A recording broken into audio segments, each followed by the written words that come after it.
Could I request everyone to be seated, please?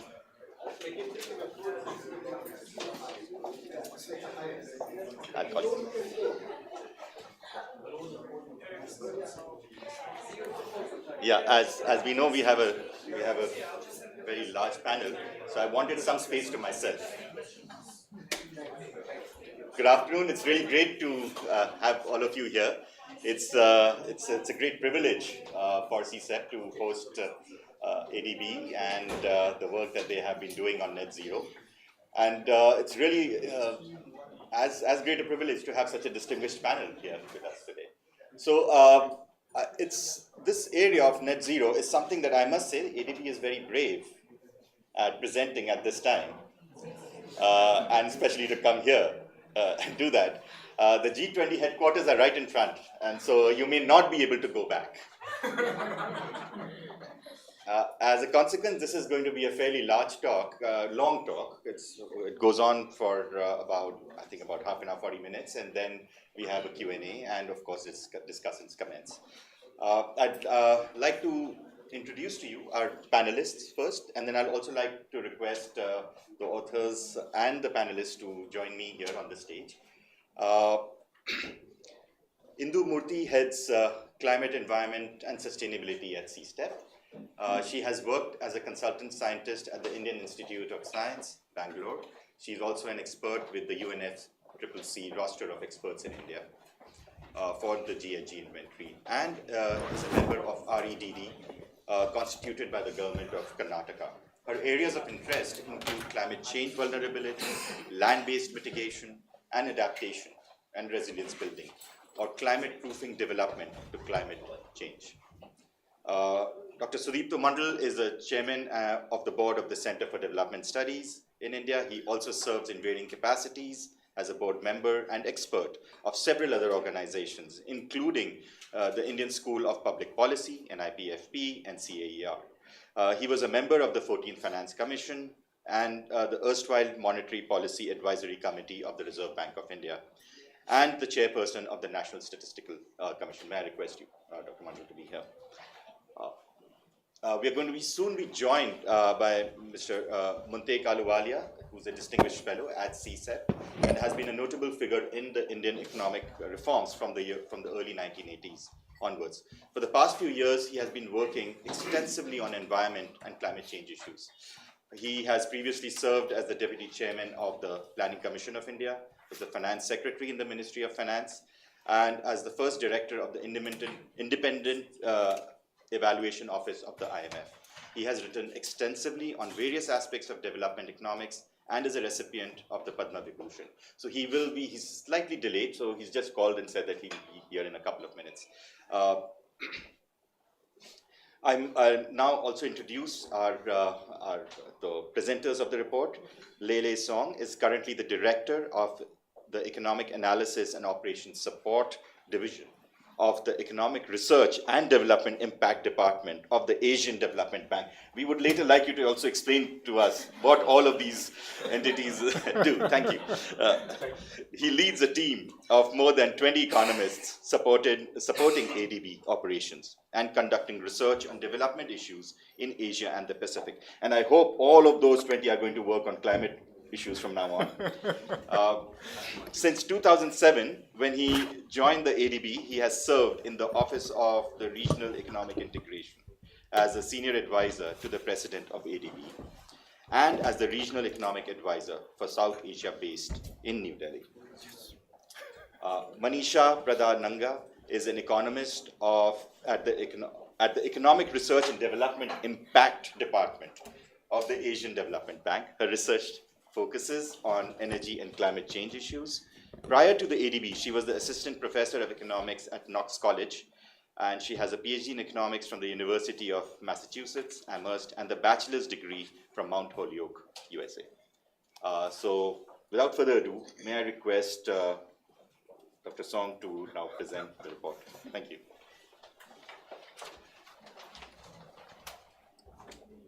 Thank you very much, Lavish. Yeah, it's a great honor and a privilege to be here, because as Lavish said, I was based in our ADB office here, just next door. Actually, we are neighbors. And when I was here, that's before the pandemic. Actually, I stayed over through the pandemic period. I left New Delhi in Diwali 2021. So I was also in lockdown 1.5 years. I didn't go anywhere except to Agra to see the Taj Mahal in April 2021. It was amazing because nobody here there. Yeah, they told me usually 60,000 people visit, and that day 600. So I went through the whole period. I came here very often, actually, although it's not called CSEP at that time. I remember the last seminar I joined, I was at somewhere there. It was Martin Wolf's a talk on his book.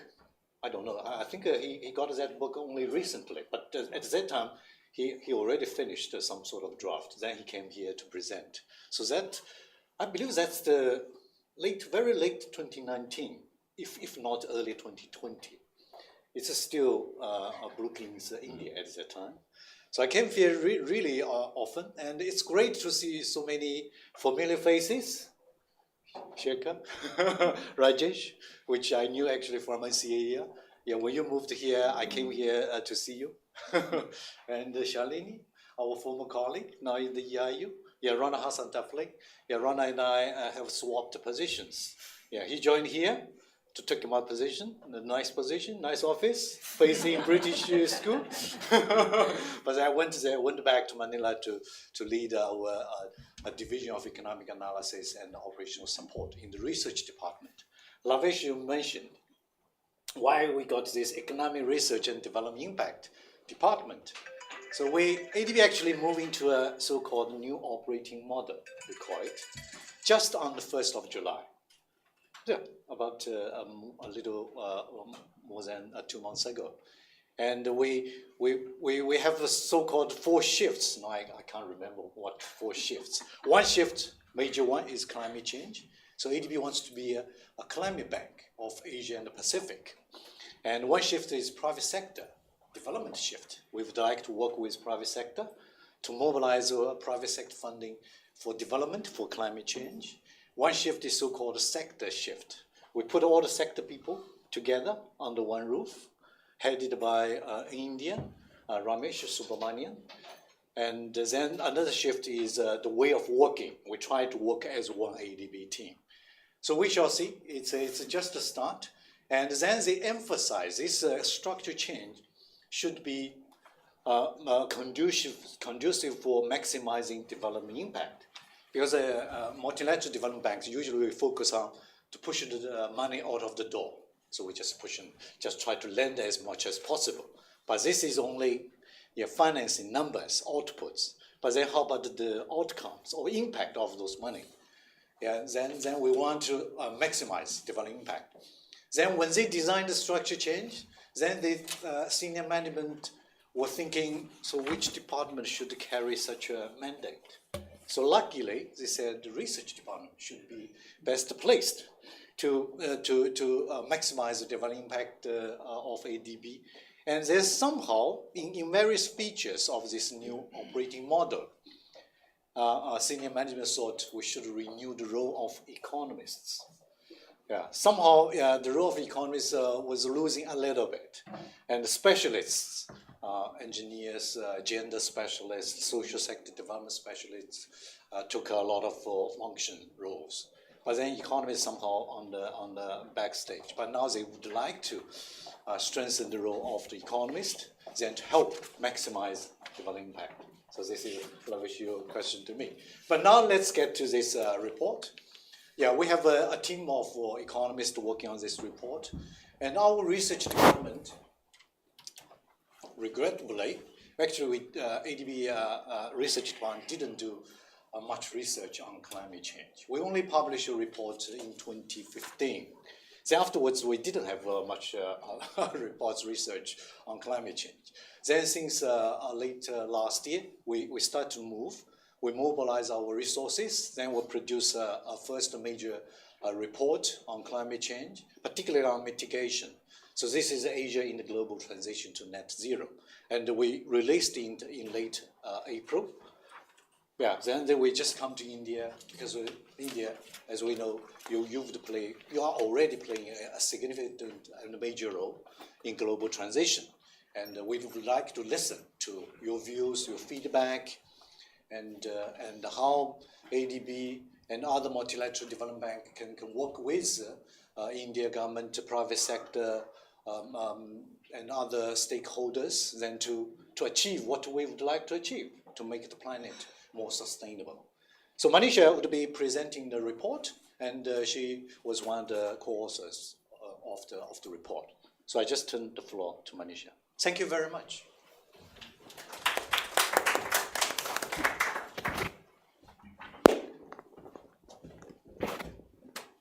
Okay, I think I'm too short. Oh, sorry. I think you can hear me fine? Yeah, great. It's great to be here and such a full house. That's amazing. Thank you so much for our hosts for hosting us, but also putting together such an illustrious panel. We'd like to hear more from the panel and learn from you. So as Leila mentioned, we published this report. This is an ADB flagship report. We publish it twice a year. And so this April one from 2023, the thematic report is in Asia in the global transition to net zero, published late April. So overall, this report examines what a net zero world would mean for developing Asia under different climate policy scenarios. We look at key transformations in the energy sector and in land use and the socioeconomic consequences of the transition. We have disaggregated results for India, so that's what I will be focusing on today. Overall, the report is divided into four main sections. The first section looks at Asia's stake in the global climate crisis, so examining the region's climate vulnerabilities, but also the implications of its development trajectory on global emissions. The second section, we set up the modeling framework, and we analyze how major emitting sectors in the region would evolve under different emissions pathways. The third section looks at the potential socioeconomic consequences of net zero transition. We look at policy costs of mitigation, look at benefits from averted climate damage, and also co-benefits from better air quality. We also look at labor market outcomes and also implications for equity. In the last section, we offer policy recommendations based on our findings to ensure that the transition is efficient and equitable. So let's start. So again, first section. So overall, we know that developing Asia will face large losses if climate change is not addressed. Geographic features along with socioeconomic conditions of the region exposes much of the population to climate-related risks and stresses. In this chart, you see that under IPCC's high emission scenario, the region stands to lose almost a quarter of its GDP by 2100. Losses are especially high for India at 35% of GDP by 2100, with large expected losses in agriculture. So historically, emissions from developing Asia were low. And even now, per capita emissions are still below the global average and just a fraction of emissions from advanced economies. So this is what you see on the left chart. However, emissions from the region have been growing faster than the global average. And developing Asia's share of global GHG emissions doubled from just 22% in 1990 to 44% in 2019. At the same time, developing Asia's carbon intensity is high. It's about 41% higher than the global average and double that of North America and the EU. A high carbon intensity of GDP amplifies the effect of economic growth on emissions. We also know that 1 billion people in the region still live under $3 a day. Electricity quality and access is still a constraint, with an estimated 940 million people experiencing frequent interruptions and about 350 million without adequate supply. So developing Asia's growth trajectory will have important implications on achieving global climate goals. Fortunately, climate change is increasingly recognized as important by countries in the world and also in the region. All Paris Agreement parties from the region have submitted nationally determined contributions, or NDCs, and 19 developing Asian countries have announced net zero pledges, which represents about 80% of the region's emissions. So moving on to the second section where we set up the framework for our modeling. So we use World-Induced Technical Change Hybrid, or WITCH model. It is the third most used integrated assessment model in the IPCC's Working Group 3.6 assessment report. It has a detailed energy sector and is linked with a land use model. In addition, it accounts for technical change via learning by doing and learning by research. So integrated assessment models, or IAMs, have provided a bulk of evidence relied on by IPCC's Working Group 3. Due to their prominent role, they have received widespread attention, but also criticisms. We think that we at ADB think that IAMs will continue to play an important role in climate policy, as few alternatives exist that can provide a comprehensive and internally consistent interaction of a complex social, economic, technical, and physical system. However, we do have to be careful on how we interpret results from IAMs.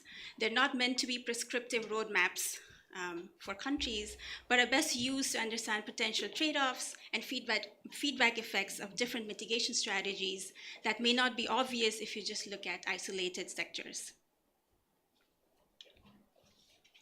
So in the report, we model 5 core scenarios that we think embody key policy choices for climate change.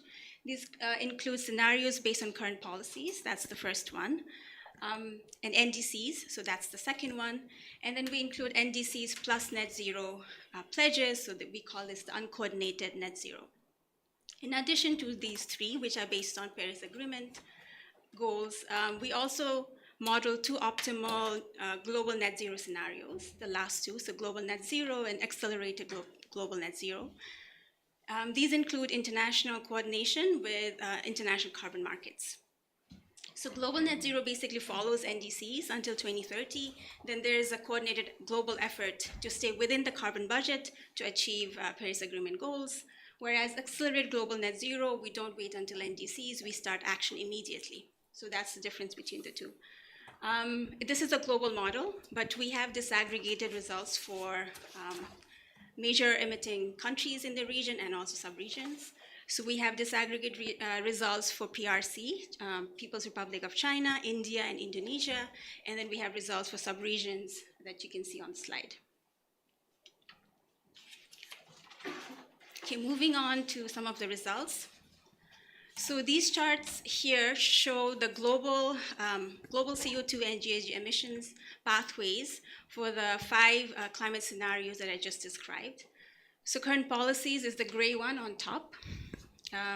So we expect mean warming of about 3 degrees by the end of the century under current policies, which decreases to about 2.4 degrees under NDCs. This is consistent with the broad recognition that current NDCs are not sufficient to achieve Paris Agreement goals. If we include net zero pledges, this takes us closer to Paris Agreement goals with 2 degrees of mean warming. That's the red line.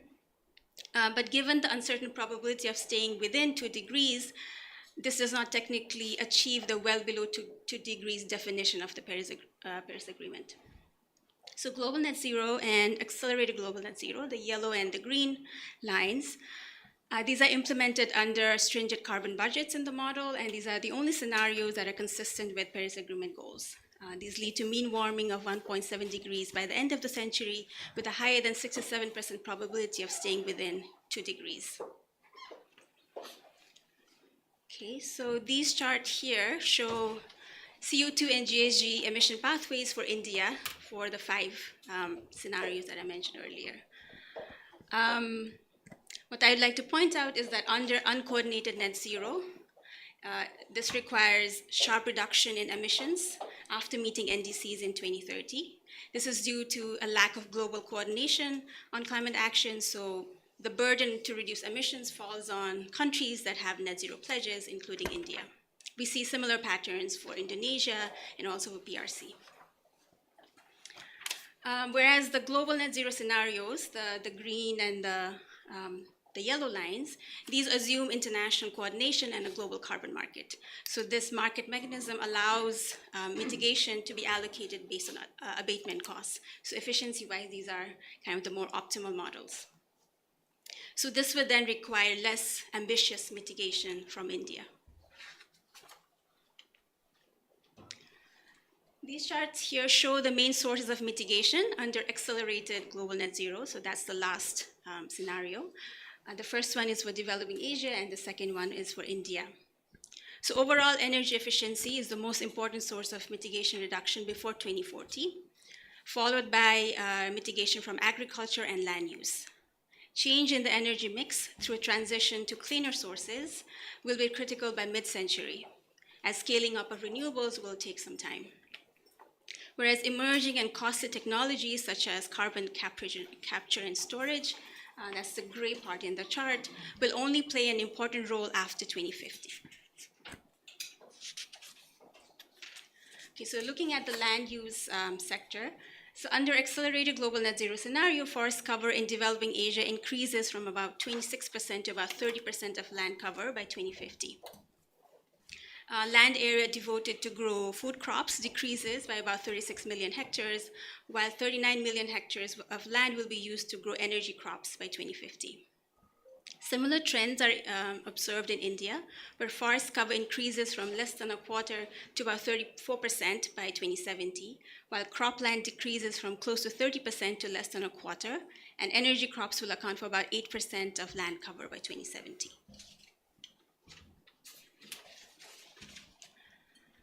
So about energy sector accounts for about 3/4 of emissions in developing Asia and also in India. So as the largest source of emissions, energy sector will undergo a rapid transformation. So here we contrast current policies and accelerated global net zero, the primary energy mix. So under current policies, total primary energy mix in India is projected to almost double by 2070, while as you can see from the accelerated global net zero, the growth will slow down a bit. Under current policies, the share of coal decreases to about 10% by 2070, while under net zero, it declines to less than 5%. Non-fossil fuel sources will provide close to 40% of primary energy supply by 2070, with solar and wind energy account for about a third of primary energy supply. Zooming in on electricity sector, so electricity generation will undergo faster decarbonization than overall energy. So even under current policies, coal will provide less than 10% of electricity generation by 2070 in India, whereas under accelerated global net zero, coal is virtually absent from that energy mix or the electricity mix by 2050. Wind and solar power will provide about 85% of power by 2070. Overall, you can see from the chart that electricity demand is higher under accelerated net zero than under current policies. And this is because electrification of end uses will accelerate under accelerated global net zero, for example, transport electrification. So this chart shows electrification of transport services. This is found to proceed at a faster pace in developing Asia than the rest of the world. You can see from the chart that currently India is lagging behind in electrification of transport, but it's expected to catch up quickly, such that electricity will account for about half of total energy used in road transport by 2070. These charts exclude 2- and 3-wheelers, where much of the action is in developing Asia, so that's a shortcoming. So looking at investments, the energy transition will require an increase in total investments in power supply. Average annual investments in just power supply needs to increase from about 400 billion in 2021 to about 625 billion under accelerated global net zero. About 300 billion of this investment will just be for renewable sources of energy, and about 300 billion will be in transmission and distribution and storage to facilitate the increase in power from renewables. Overall, we find that the region will require annual investments of about 1.5 to 3% of GDP on just power supply, with India at about 2.6% of GDP.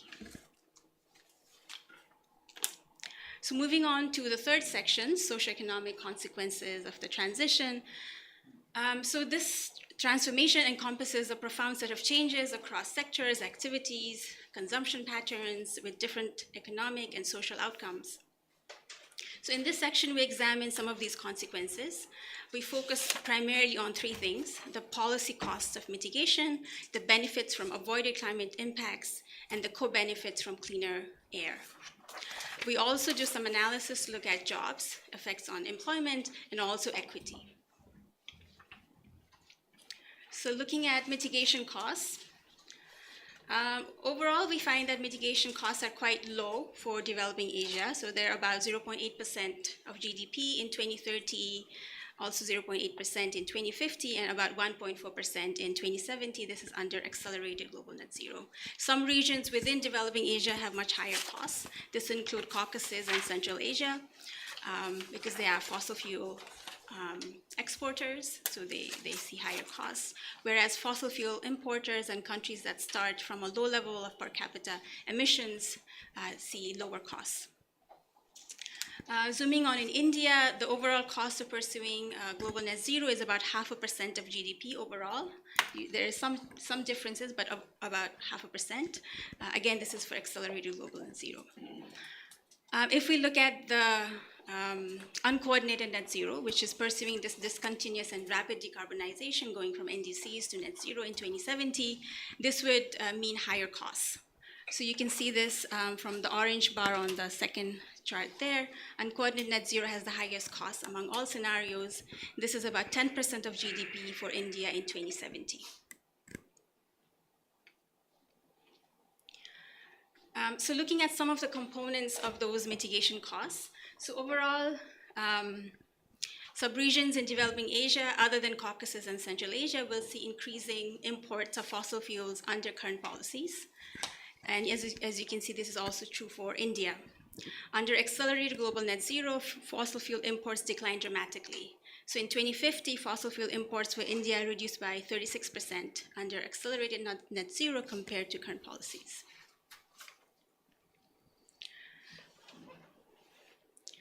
Developing Asia will have both major carbon exporters and carbon importers if the world were to gradually transition to equal per capita emissions quotas.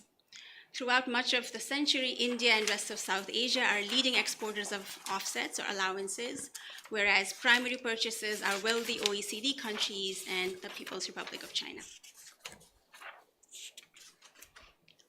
So looking at air quality benefits, decarbonization generates important co-benefits beyond climate benefits. One principal one is air quality. So fossil fuel generation, energy generates a range of air pollutants that are damaging both to human health and also natural ecosystems. In 2019, 1 in 9 deaths overall worldwide were caused by fine particulate matter, or PM 2.5, and ozone air pollution. 6 of the 10 cities with the highest pollution-weighted PM 2.5 exposure globally are in the region. This includes Delhi and Kolkata, that are routinely ranked among the most polluted in the world. So under accelerated net zero, 346,000 premature deaths could be avoided annually by 2030 in the region from air pollution. This includes about 160,000 deaths in India. So this chart here puts together the costs and benefits of climate action. The green parts are the policy costs that I described earlier. The orange parts is the benefits from averted climate damages, which takes some time to come in. And the blue is the air quality benefits that are realized more quickly. So overall, the net present value of co-benefits and benefits are 5 times policy costs in developing Asia under accelerated net zero. In India, these benefits are 11 times the cost. So in terms of employment, all regions in developing Asia will see an increase in energy sector employment under ambitious decarbonization. Compared to current policies, accelerated global net zero creates 1.5 million additional jobs. In India, that's about 60,000 additional jobs. About 1.4 million jobs in the coal sector are lost in Asia by 2050, while over 2.9 million jobs are created mostly for solar PVs and wind generation. So now looking at some of the equity implications of net zero. So under accelerated global net zero, we find that food prices increases by almost 25% by mid-century. Overall, household food and energy expenditure is expected to increase And as poorer households spend higher shares of their income on food and energy, this effect will be distributionally regressive, unless, of course, appropriate policies are introduced to mitigate this. So in this chart, we look at food and energy consumption data at the decile level from India and PRC. And we find that lower income households are much more affected by climate policy-induced price changes than higher income households. This is if we assume that carbon revenues are simply recycled into government coffers to reduce general taxation burden with no redistribution.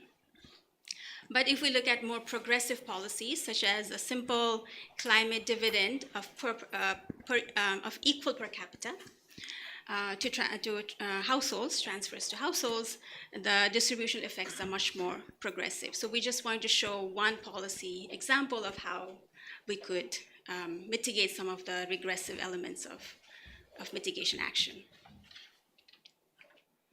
Okay, so moving on to the final section of the report, which looks at policy.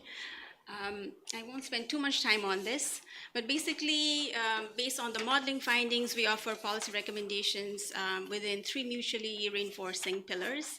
The first pillar looks at reforming prices.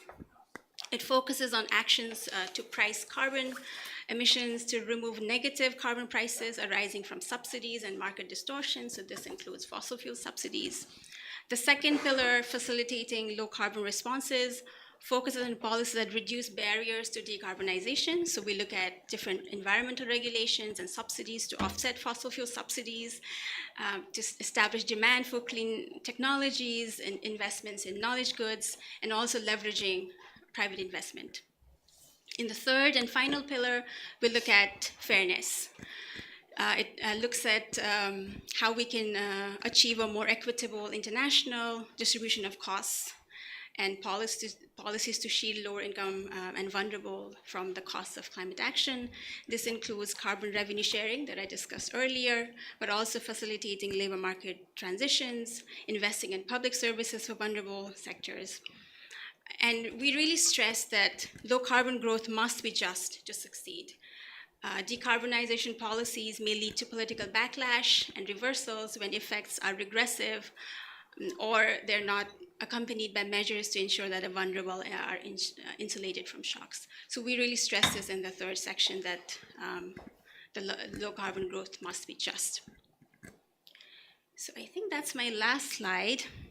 So there's much more detail in the report. So I hope you would go in our website and download it. It's free, and we'll love to hear from you. I'm going to pass over to Saba now. She's going to talk a little bit about what we want to do in the future.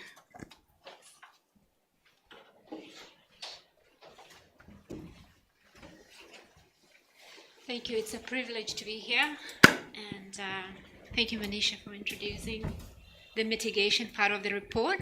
I hope this is fine. Yeah, it is fine. The next part of my slides is basically we are emphasizing on adaptation and resilience. So I'm flipping the coin and saying the importance of adaptation for our work in terms of research, but also application. So what do I mean by that? I'll start a brief background on adaptation and resilience and what we know about adaptation, where we are. We know that climate change has pushed and will push a lot of people into extreme poverty by 2030. Again, these numbers we didn't model or we didn't show in this report, but it's something we're thinking about in future. And any feedback we get today from the panel members discussing and the audience will be important for us. But the most important thing is thinking through about these hazards. We're already seeing that.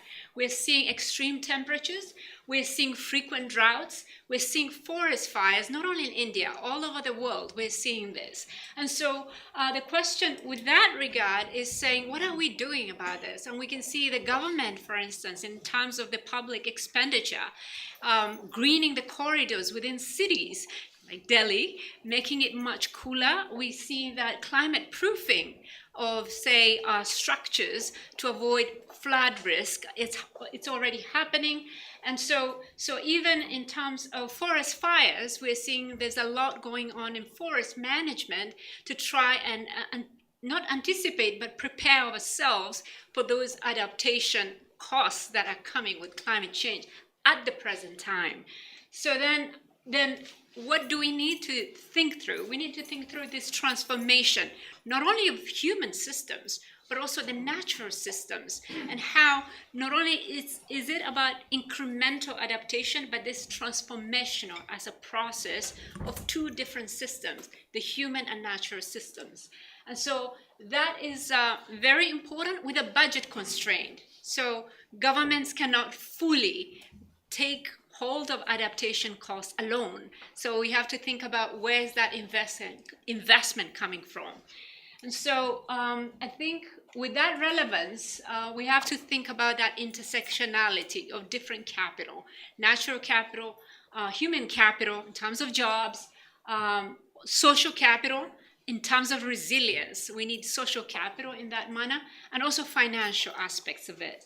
And so with regards to financing, I'll just speak of MDB. There's a lot being done locally here with CPI, right, in terms of looking at different sources of financing. But with the MDBs, there's almost, if I was to break it down for you, we see that almost mitigation takes a huge of the pie. And so adaptation has been very small in terms of financing. And one of the reasons that we are seeing is because of methodologies. I'll go through what we are envisioning and researching on, and hearing your inputs will be important. Finally, I want to say ADB has been very bold, and it's been out there giving a number, which is 100 billion of what we want to commit on climate financing. Again, we're seeing that adaptation, this is not new. Again, I'm repeating again, 34 billion is what we've done so far, but we want to do more. And in fact, UNEP has produced an adaptation financing report that shows by 2030, we need 300 billion in adaptation financing. So what are we doing? So in terms of adaptation, we tag projects very seriously that have adaptation and resilience components, and we're using a methodology that has been harmonized within all the MDBs. So that way we are able to evaluate these climate risks, vulnerability risks, and thinking through about this transformational adaptation and collecting indicators that are outcomes from those projects, but also thinking through about this climate financing. And so what are we interested in terms of research and future work? We're interested first to identify the national, subnational sector priorities and needs on adaptation, including budget. Also, we would like to explore some 3 key research areas, and I'm happy to hear more from some of you if you have any other insights. But what is important for us is thinking through that project granularity of what we are doing to the national level and global level of what we are facing. And so, for instance, looking at the different sectors, how do we define adaptation? This is not new because it gets confusing what is adaptation and what are we doing as business as usual. And so that is important for us in addressing the risks of the climate for the different sectors, even for the distinct context. And what do I mean by distinct context? We're all heterogeneous in terms of states, in terms of countries, and it's not a cookie cutter approach that one adaptation could work in this city may work in another one. So we are cognizant of those nuances in terms of the differences. And so in methodological, this is a challenge, I have to say, in research. Are we not only talking on project level cost benefit analysis, but also it's this macro level aspects of top down approach, and in terms of integrated assessment models. That's what I mean by IAMs there. So trying to bridge up that scaling effect from the bottom up to top down, and understanding adaptation would be important in knowing those costs of adaptation. And so with regards to the last point, this is important as well, seeing the role of the private sector. Because, for instance, in the case of India, 94% of adaptation costs has been handled by the government. So the question is, can they do it all? No. So we have to think about innovative financing that can be taken up not only by the government, but also the private sector. We've seen it already. Green bonds are coming, sustainability-linked bonds. What more can we do in adapting to climate change at the present time? That's it. Thank you so much for listening.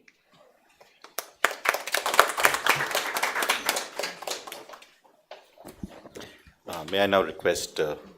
Indu Murthy to present her remarks. Thank you. Thank you, Lavish, first and foremost, for inviting me to be part of this panel, and extremely commendable work, I must say. And as Lavish mentioned right in the beginning, quite a bold thing to come.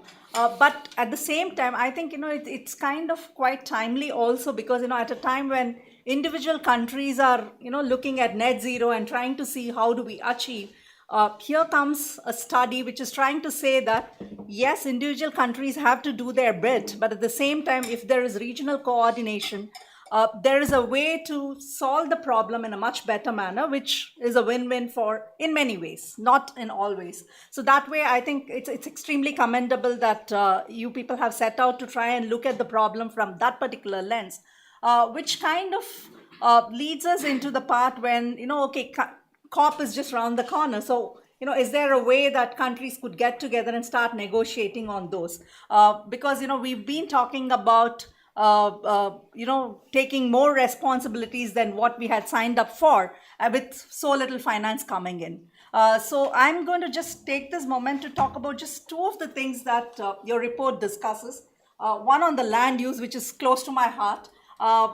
Yes, you're talking about, crop food production going down. From an India perspective, I think that is not realistic. I mean, it's not. It doesn't seem like it's ever going to happen, because we still have to produce more to feed the population.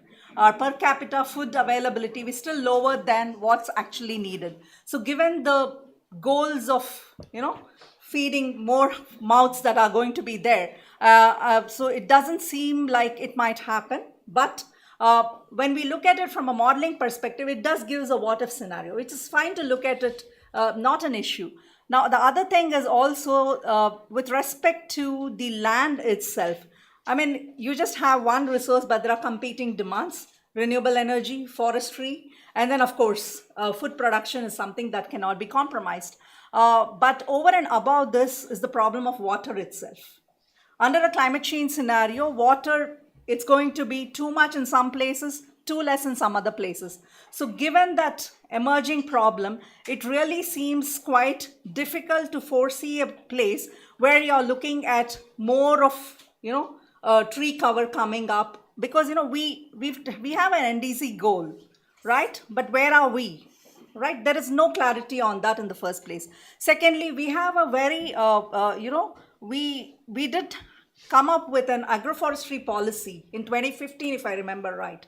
But then, however, when you look at the progress that's been made, it's not as much as people thought that's going to be there. So given that, and given the way, the tree cover is emerging, of course, there is this Nagarvan Yojanas, which is urban forestry schemes that are being promoted, and a whole bunch of things that are happening. So, of course, you don't need to look at forest as per the tenurial rights aspect, but then if we look beyond what is classified as forest, maybe there is a scope.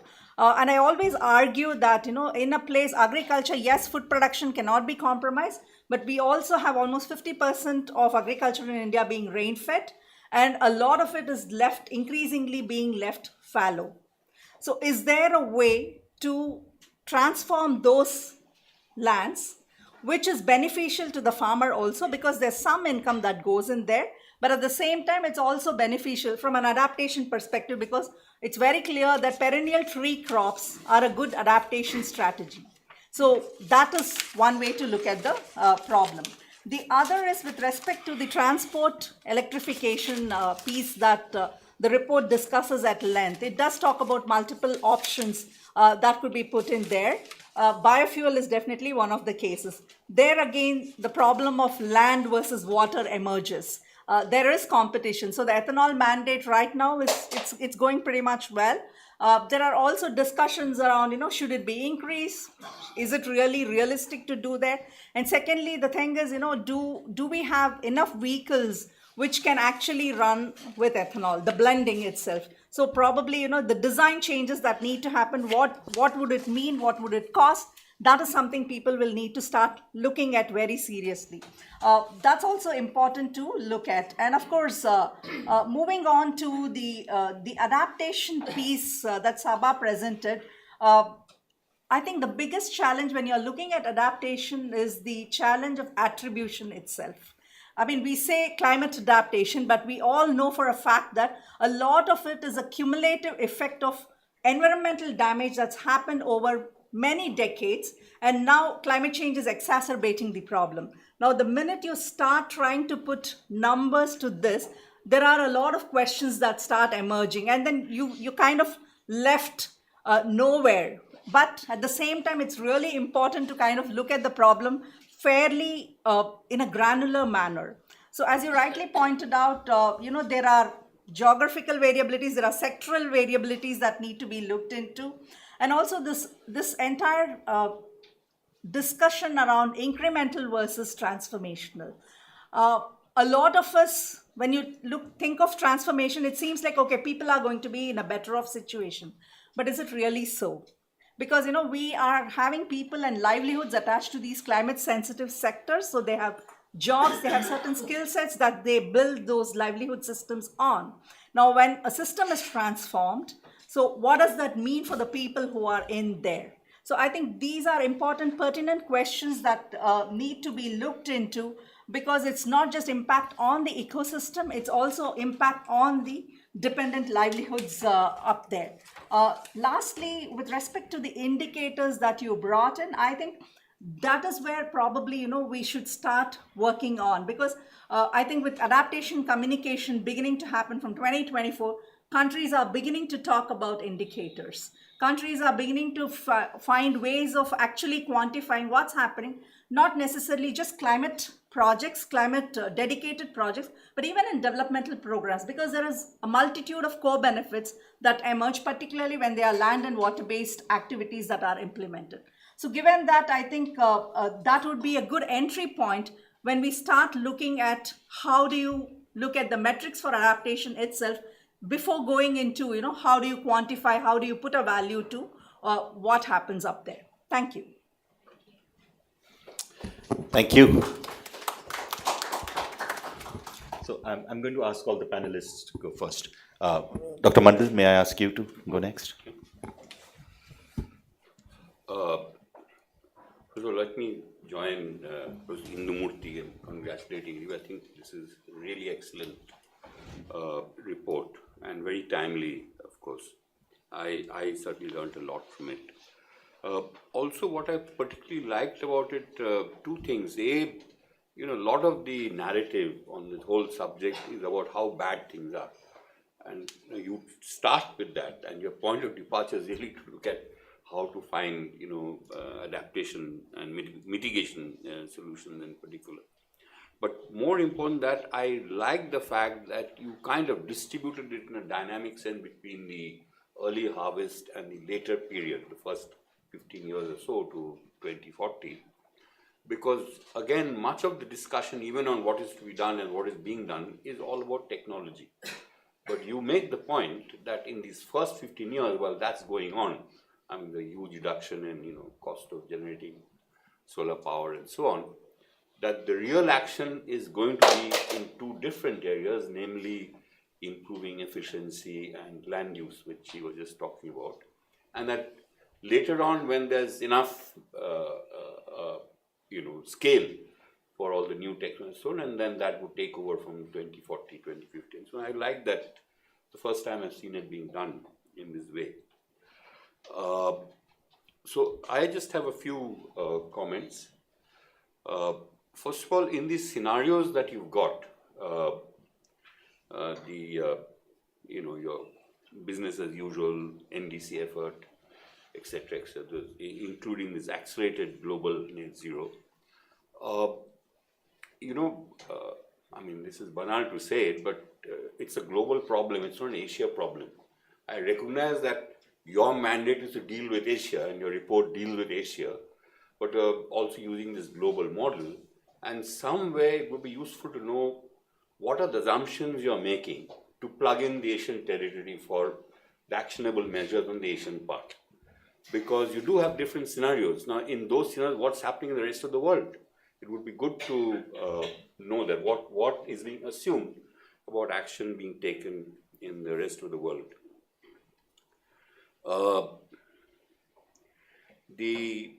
My second comment is about this first period when most of the action is to be taken. I mean, we're going to see is in terms of improving efficiency in energy use and in land use. What would be useful to know, and I think there's not too much discussion in the report, on what are the actionable policy measures and how do you actually get there? What are the regulatory incentive interventions of governments? And you also talked about behavioral change. That's one of the most difficult things to happen. How do you see that happening? Is there a roadmap you have in mind how to get there? And secondly, when it comes to land use, change in land use, really in Asia, 3 countries matter. It's Indonesia, China, and India. And there's been this huge deforestation in India. I didn't realize the scale of it till I saw your report. Now, how are you going to reverse that and have reforestation in those areas? Need some very powerful, policy instruments to make that work. But there's also a lot of forestation to happen, especially in China, but also in India. In fact, I think the absolute amount of area in China that has to be forested is larger than in Indonesia. Now, what is this land at present? Is it government land? What's happening there? Is it just barren land? It's good to know that. And again, what are the actionable measures to make it happen? And finally, coming to India, and as Dr. Indumurti just mentioned, it's a very sensitive area to shift land out of cropping, food grains in particular, to producing crops for ethanol production or for forestation and so on. This is politically a very touchy issue. And secondly, also nice to know what again are the policy levers that you have in mind that this could be used, apart from the fact that withdrawing subsidies and so on that you talked about, subsidizing fuels, hydrocarbon fuels and so on. One thing you do mention here, you talk about rise in food prices. Now, to me, that's an intermediate step. What's happening to actual food consumption is what you need to know. And towards the end, you'll talk about it being fair and so on. That's, I must say, pardon my saying, there's a bit of mother statement we always say in all policy recommendations. I'm being very frank. But the point is, what can we actually do? And you mention a thing like, for instance, universal basic income. Now, I personally, and I love that idea and so on, but I really don't think there's much appetite for it. I think there will be very few people even in this room who think that it's a good idea. Now, finally, coming to financing, that's the part that I thought was most interesting.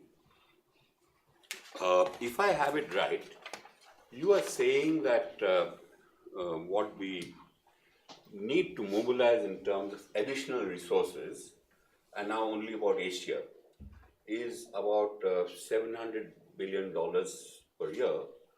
But I also find that we are already spending about $300 billion a year on mitigating technology, investments in mitigating technologies.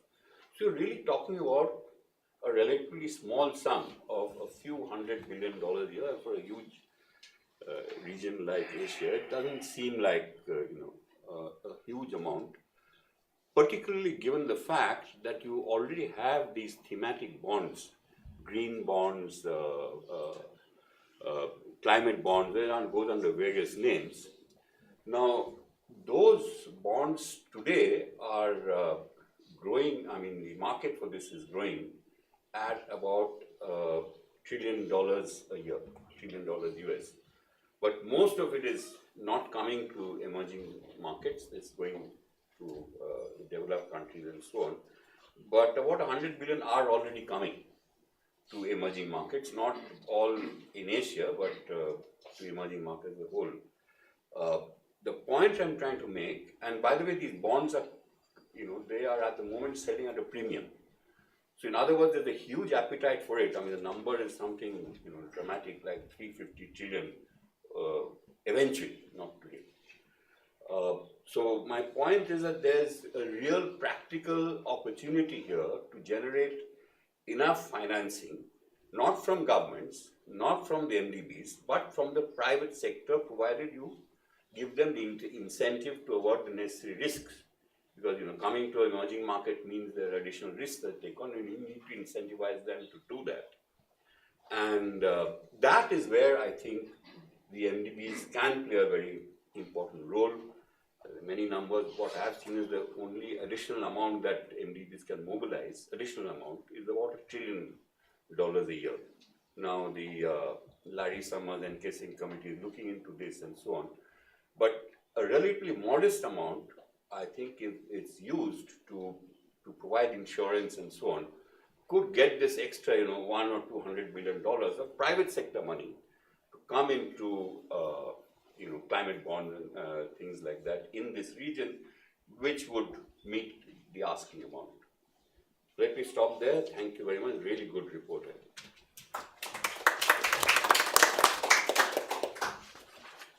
May I ask you, Mr. Ahluwalia now? Thank you. Can I be heard? Thanks very much, Lavish. I know it's going to sound a bit kind of routine if I say I want to join Indu and Sudipto for praising the report, but I really do want to. And, I haven't read the whole report. I just looked at the summary. But, it seems to me to meet an important need, particularly in India, because, the larger numbers are floating around in many studies. And I don't think that this report necessarily dramatically alters the perception. But for India, because it has India-specific numbers, it's of special interest. And I think it's very nicely done. I will read it more carefully, and if you agree, send some detailed comments. One of the problems when you're a panelist is not clear what the purpose of a panelist is. I mean, am I supposed to identify 3 or 4 subjects and ask you questions in the belief that that is really what the audience will be most interested in? Because that's one style of operating. The other is that really not use this as an opportunity to extract from you responses, but use it as an opportunity to tell the audience what I think is interesting in the report. So I'm really going to just do that. So don't feel compelled to answer any of these questions. And what I would like is later on, if you leave your email address, I'll send you detailed questions. I'd be very grateful if you answer them. I'm quite happy if Lavish wants to circulate those answers to everybody. Now, I think the big issue here, we're only going to solve this problem if there's going to be a massive structural change. That comes out in some of those charts that you have here, particularly on the structure of energy and so forth. I was a bit puzzled, by the way, that, you seem to believe that while we are going to phase out coal, which is good, you seem to think that petroleum is still going to be around, somewhat more than I would have thought. But that's one of the detailed things I'll send you a question on. 1 or 2 points. One is, I think, the point that both Sudipto and Indu made on food. I don't think the report says that you're going to reduce food production. It just says you're going to reduce the area devoted to crops. And that reduction by the end of the century is approximately 8% of the present area. Now, on any reasonable calculation, Indian productivity is 50% lower than what it should be. So what I would urge everybody here is to look at those numbers. It's an important issue. If you interpret those numbers to mean that in order to solve the climate change problem, we must get all the Indians to eat less, we are dead. We're literally dead. So that I don't read this that way at all. Now you may ask legitimately, how, these are the details, how are we going to get that 100% increase? Well, the truth in productivity, the truth is that for the last 15 years, we've been talking about this. It's not fair to ask the ADB, how are we going to do what for the last 15 years agroeconomists have been saying we should do?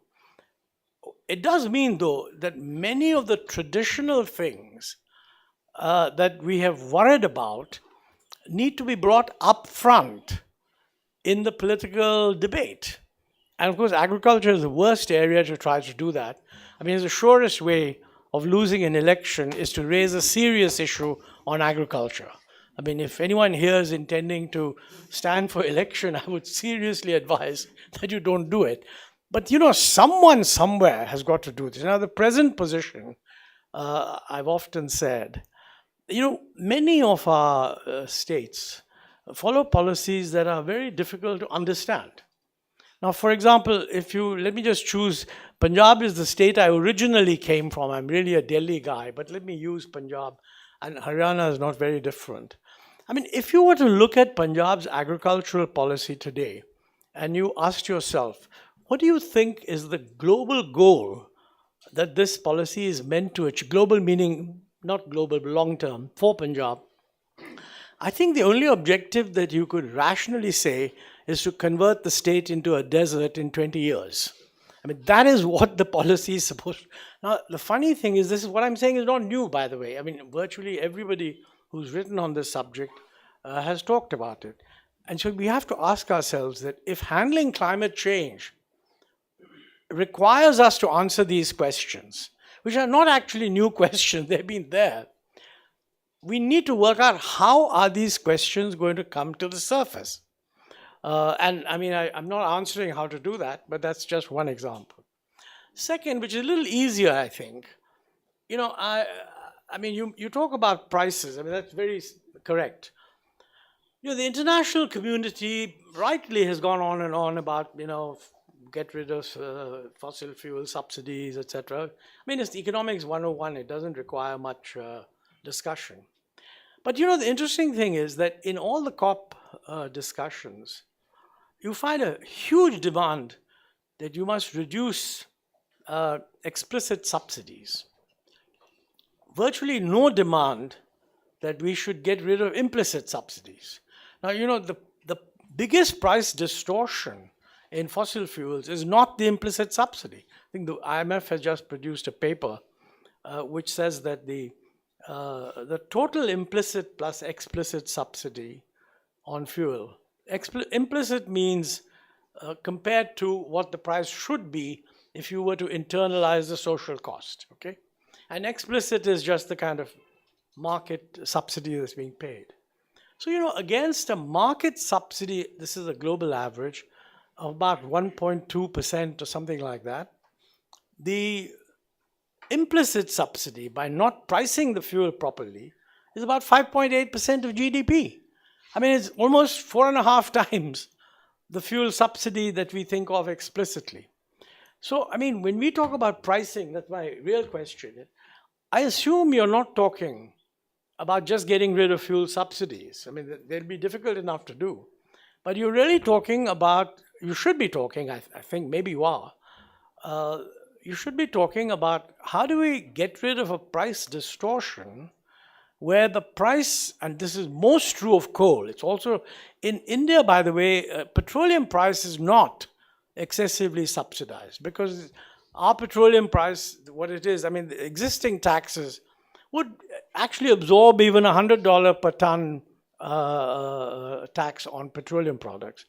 But on coal, that's the big disaster. But on the emission side, it's coal that's the big problem. I mean, 70% of our electricity comes from coal. And that price is massively distorted. Now, you know, on the one hand, we are saying, rightly, and this thing brings it out too, that we have to shift the energy sector from dependence on coal to renewable energy. Wonderful. And I think you see that in the projection, the coal virtually disappears, presumably other things step in. Now, you know, what is happening at the moment is that there is no desire to introduce carbon pricing on coal. There is, on the other hand, a desire to push other better fuels through some kind of fiat. Discoms must buy 25% of this fuel and later on 45% or whatever. That's basically telling Discoms that, look, please ruin your financial system, your internal financing thoroughly, because basically you just have to buy this stuff. And there's coal, which is very cheap, and we're not doing anything about it, and somehow you don't do that. Now, to my mind, I mean, it's a no-brainer for an economist that any large structural change you want, you have to ask yourself the question, are relative price changes going to support that structural change? And I think what we need to do, I mean, in order to do what Sudipto said, try and get down to what are the instruments that we should use, just highlight what are these things. And I think one of the obvious things is having a carbon tax. Now, it's very interesting, by the way, that the Western countries who are solidly batting to save the world by wanting to get sentences on the abolition of explicit subsidies into the COP communique. Not that that matters. These communiques are only signal. Nobody is talking about carbon taxation. So it's a completely sort of unbalanced intellectual focus. By the way, their implicit taxation is not as bad as ours, but it's big. The US, for example, has no implicit subsidy at all, but it has about 3-4% no explicit subsidy, but it has about 3-4% of implicit subsidy. There's no reference to that. I'm not making this as a debating point, but I'm just saying that if we are serious about identifying the structural changes that we are talking about here, then we should really ask the question, are these changes going to be achieved through, if you like, a license permit type of approach? I mean, we have an in-between approach which is now coming, which is the cap and trade. I mean, the EU, for example, don't have an explicit carbon tax, but they have an emissions trading system. And furthermore, they're saying that, look, if you don't have it, you're going to clobber your exports with duties. So we are also thinking of having it. And we need to think, what should that be? Because if we do that, and that can be either more market-oriented or less market-oriented. So I think what we need to ask ourselves is, how do we do this? Two other points I want to make. One, if you're going to switch to renewables, the bottom line about renewables is intermittency. And if you're going to handle intermittency by pumped hydro storage or by batteries, the cost goes up. So this assumption that renewables are cheap is no longer true if you have to bear the cost of battery storage. Now, maybe this cost will go down over time, but at the moment it's quite large. So question is, what are we going to do in terms of the structure of the market? I mean, are we going to continue with the present system where, I mean, this is part of our constitution, the distribution is a state subject. I mean, one needs to think, what are the corrective steps needed, and to what extent would they be acceptable, consistent with the constitutional position? The general approach is that, the general interpretation of people is that there should be cooperation between the center and the states, which means the center should bail out the states, the distribution system every 5 years, which is what we've been doing for the last 20 years. Now, with the kind of structural change that we're talking about, that's really not going to be possible. One last comment, and that is, I'm very suspicious of the phrase innovative financing. I mean, the truth of the matter is, as I think Sudipto rightly pointed out, innovative financing characterizes a possibly irrational behavior on the part of the savers who are buying bonds, saying, I don't want all this money, I don't want that much money, I'll do with a little less if it's a green bond. That's very good. But let's be clear about it. how much less? 50 basis points. I don't believe that the human kind of desire to be good will exceed 50 basis points. Now, the problem we have is that developing countries say that, listen, these guys borrow at 3% or 4%, maybe they're borrowing at a little bit more now, 3-4%. We have to borrow at 15%. Now, the difference between that 3, 4, and 15 is actually current country come currency risk, and currency risk is actually country risk, because there is currency risk because you don't believe that the country is going to be capable of managing itself macroeconomically, not to be subject to currency risk.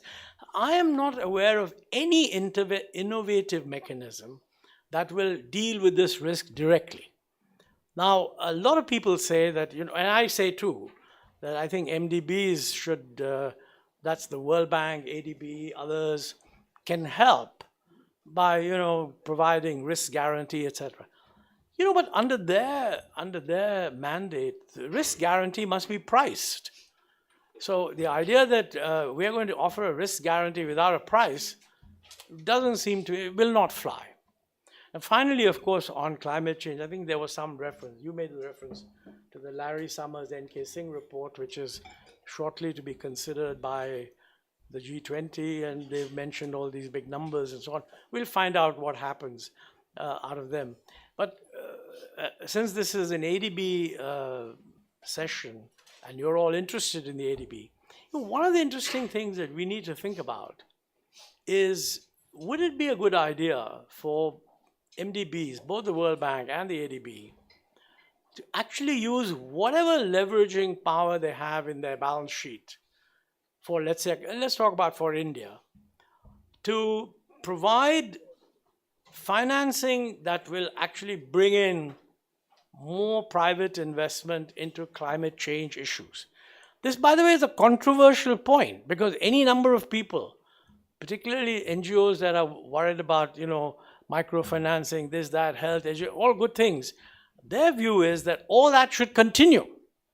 And the MDB capital should be increased to 3 times, 4 times, 10 times, so that they can provide this money. Frankly, the only practical thing that can happen is if the MDBs were to say that, look, this is the big elephant in the room, and for the next 10 years, we're going to use all the financing power that we have, not just to lend to these sectors. That's the traditional old-fashioned approach. We're going to do this in order to use our money to bring in private sector activity in these areas. To do that, the conditionality associated with it would be very much connected with the reduction of sector risk, etc., which would become a policy thing, which would become immediately highly controversial, in the sense that domestically, people will say that, look, why is the ADB doing this? Because traditionally, they used to come and give some nice loans without putting in all these conditionalities. The point is that unless they do it, I don't think they'll have any impact on country risk, because that thing is determined by many other factors which are not going to be changed. So these are just thoughts for the audience, not necessarily directed at you, but you can give me your view. Certainly, if you think I was speaking rubbish, do let me know privately. But thanks very much. Thank you.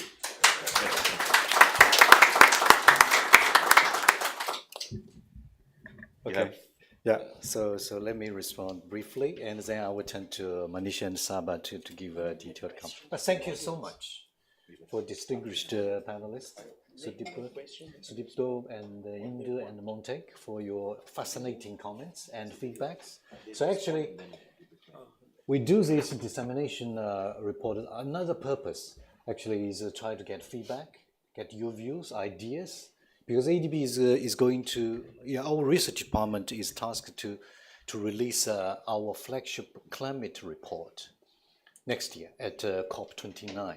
So we are still thinking about what are the issues we need to touch on, what update we need to look at, and then that will be the first one from MDBs, a climate report, regional report. So we're still in the process of brainstorming, generating ideas. And we take this objective coming here and try to listen to your ideas. So all the ideas I listened here are really relevant. Yeah, Montek, you give us really good ideas about all these issues. And so just let me touch probably on 2 points. Yeah, because very detailed, I think we may need to get back to you in details. Yeah, we will give you the email address and send us more questions, which we will take possibly to our new climate report. But here I just respond in general. Yeah, we didn't put this in the report, but internally, when we prepared this report, we discussed a lot internally. And then we have always have such an issue about the trade-off between development and the climate change.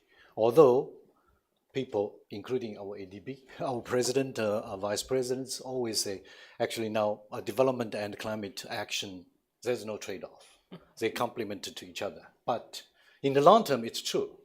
Because if you don't address climate change, then in the long term, the planet probably be no such ecosystems when the human being couldn't live there, so no development.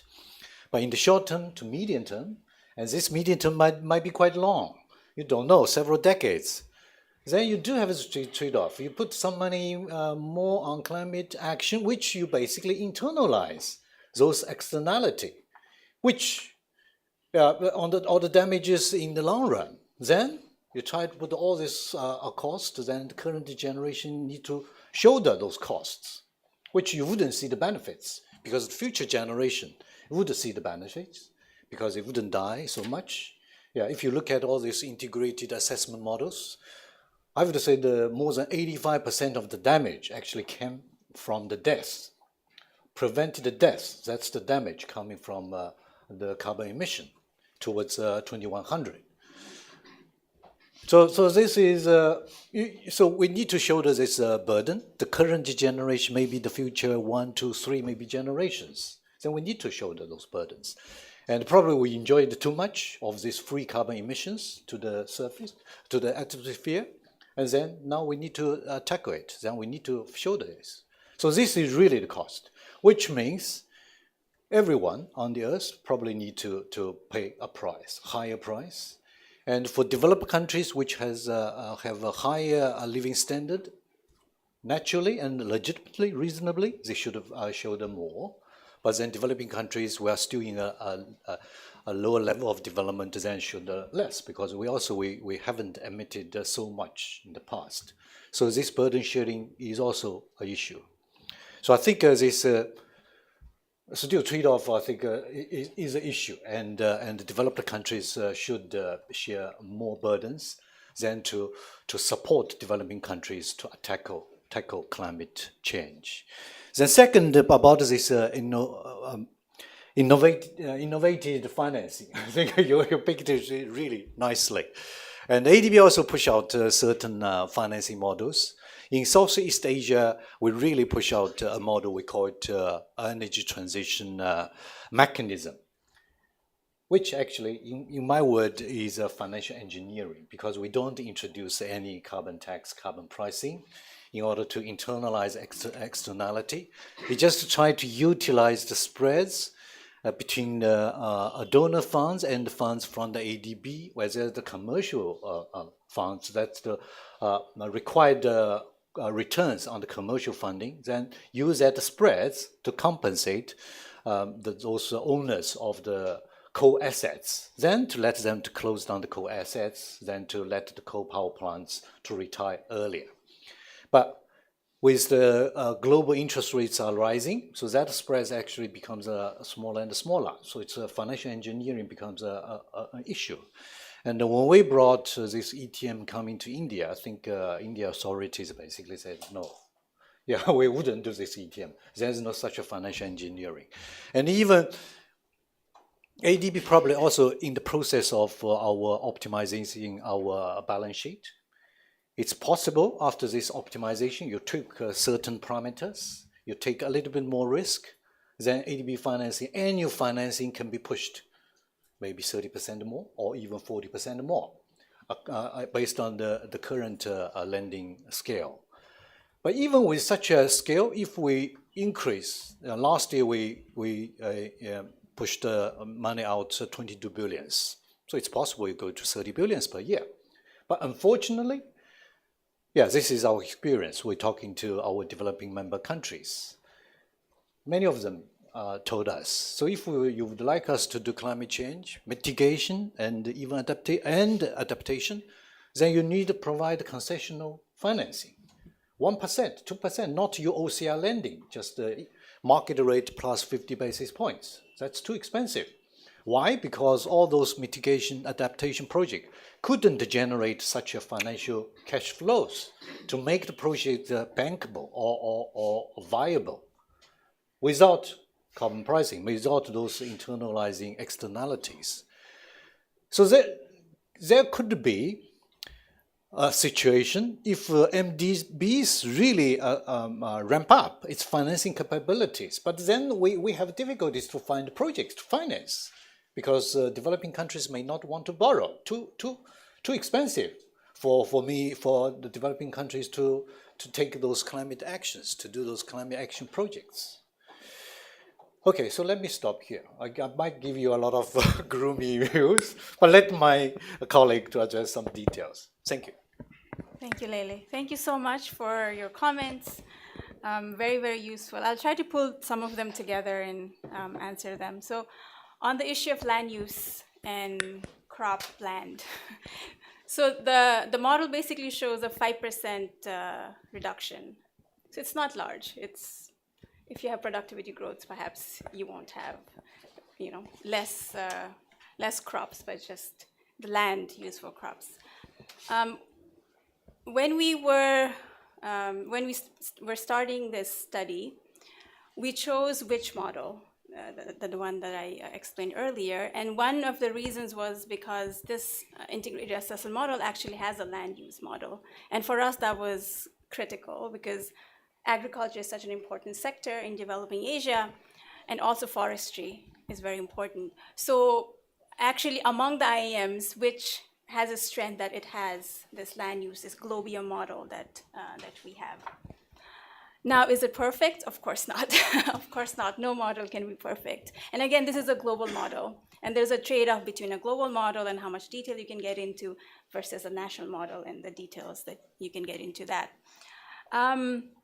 And at the end, I think when we look at IMA models, and that's why I had this whole qualifier at the beginning of my presentation, they're useful for certain things, but they shouldn't be taken literally as this is the pathway that you should follow, right? I think they're important to be used as a tool to understand trade-offs. And what this model is doing is basically optimizing by costs. So it will show you higher forest cover because that's the cheapest way to do it. It's not going to take into the political consideration, land right issues, market rigidities that economists consider, right? So, and it's similar for coal also. You have these drops in coal generation.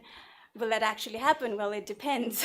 When you have power purchase agreements that have 30-year term, perhaps without ETMs, one of the innovations of ADB, perhaps you won't go to that 5% or 0% generation, right? So I think you have to take these results with a grain of salt. Does it actually reflect what's going on outside? Is it actually possible to integrate all of these political and market rigidities? Okay, so that's one. Let's see what else. Yes, I think we could have done a better job in showing more results outside of developing Asia. We just show results of developing Asia. Perhaps we should have an annex just online just to show what the results look for the rest of the world. In terms of policy, so this is really hard. For a regional report, to come up with policy recommendations is very hard because policy recommendation has to be context-specific, country-specific. So we have a whole section on policy, but we've tried to kind of bunch them together in these three pillars to see what are kind of some of the best practices, what has worked. So of course, as economists, we think that correcting market failure, of course, that's the most important, pricing carbon, removing subsidies, distortions, all of that, that's first. But what are governments actually using today? Different other regulations, subsidies, so we talk about that. So for example, in energy efficiency, we talk about labeling, we talk about efficiency standards, building codes, vehicle emission standards, etc., that countries have been using and can further strengthen. In land use issues, we talk a little bit about land rights, again, a very touchy subject, but we also talk about distortions that land concession, this is especially true for Southeast Asia, Indonesia and Southeast Asia, that promote deforestation. So we talk about some specific examples, but again, this is a regional report, so it's really difficult to come up with country level kind of context specific examples. I don't know if there's anything else. The renewable and intermittency, yeah. So these models do assume about cost reductions in solar, wind, offshore, and storage. So they do include transmission, distribution, networks, battery storage, all of that. Of course, these are all assumptions, and you kind of look at past historical trends and then future of what we're projecting them. It's very hard to come up with these projections, right? And each model has their own strengths and weaknesses. Some models are optimistic in a particular technology, others in others. So I think if you put them all together, IAM models, 5-6 models together, and kind of look at the results, that would make much more sense than just looking at one specific model. And that's where the scientific community is going. If you look at journal articles on IAM models, they usually compare. It's kind of comparison projects, 5-6 different IAM models, and then they give you a range, so you don't take one model too seriously. You have a range of options. I think that's one way to use these models. I think that's it. Sabah. Thank you. Yeah, we do have a Q&A session, so please. I just want to respond to both questions about the innovative financing. I agree with Lily with regards to the concessional and blended finance. That's where most of the MDBs are stepping in as well, but also mobilizing private sector. There are projects in the private sector where jointly ADB and the World Bank have been into those projects. So this is a great space where we could look into it in terms of research as well. With regards to Indu's points, with the metrics and indicators, yes, I agree with you that a sort of a consortium or ways of identifying these adaptation outcomes and resilience outcomes are very important, that are measurable and quantifiable. With regards to the livelihood, totally agree with you with that dependency with the natural system or natural assets. And so systems are changing and there's a time lag to that needs to be accounted. I think I've pretty much answered the key questions with regards to reducing the risks for private sector in coming into the space. That is something we are really interested in. As Lele pointed out, ADB would like to move forward in more private sector involvement. Thank you. Thank you.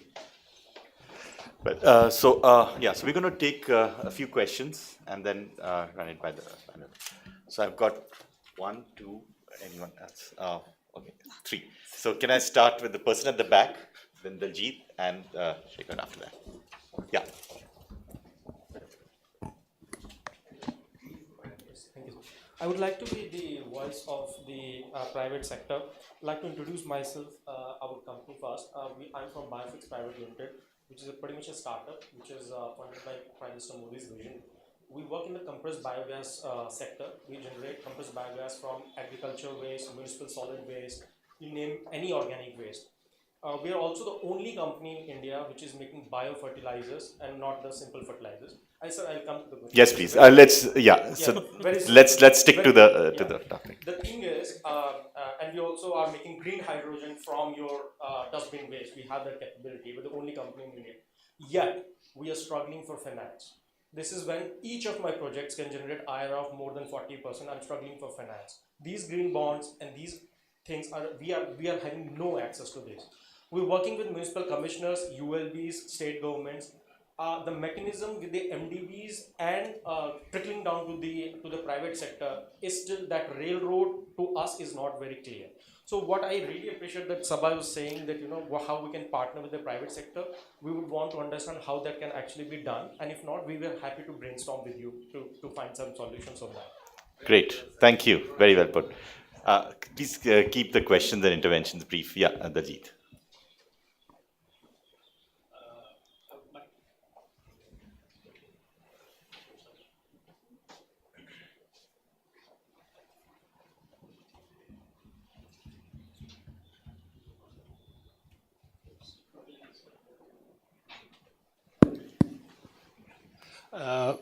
My question's for Sabha. And Sabha, first, I'm so glad to hear you talking about adaptation, because adaptation has really got short shrift in all this talk about the energy transition. One of the things I was thinking about as you think of future work, on one hand, it is good to be able to isolate funds for adaptation, but there are also things where there's really synergy between mitigation and adaptation. And just a couple of examples. One is like energy efficient housing for low-income folks, especially new housing, because our current housing is when the temperature hits 50 degrees, the slums are going to become like ovens. And when you talk about sort of energy efficient housing, that becomes, it also makes it easier to live. So it's both an adaptation and similarly transportation. I think public transportation would become much more attractive if we pay attention to micro transport, which serves as last mile transport. Because then, if you had better, and there'd be less exposure to the elements and so on. So these are some ideas for integrating. Thanks, Daljit. Shekhar.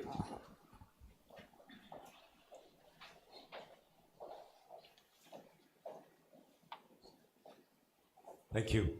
Let me compliment the ADB team on an excellent report, well done, and looking forward very much to the other major report you promised, the climate report, so to speak. So 3 points very quickly, 2 on finance and 1 then on the scale that even India faces.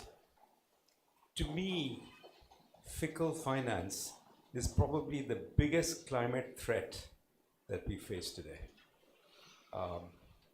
Montague and Utkarsh had some numbers from Amar's paper, where we are looking at a 1.3 billion increase over the 2019 levels, of which a significant amount has to come from domestic sources, and then from international finance, and then finally a large chunk from the private sector.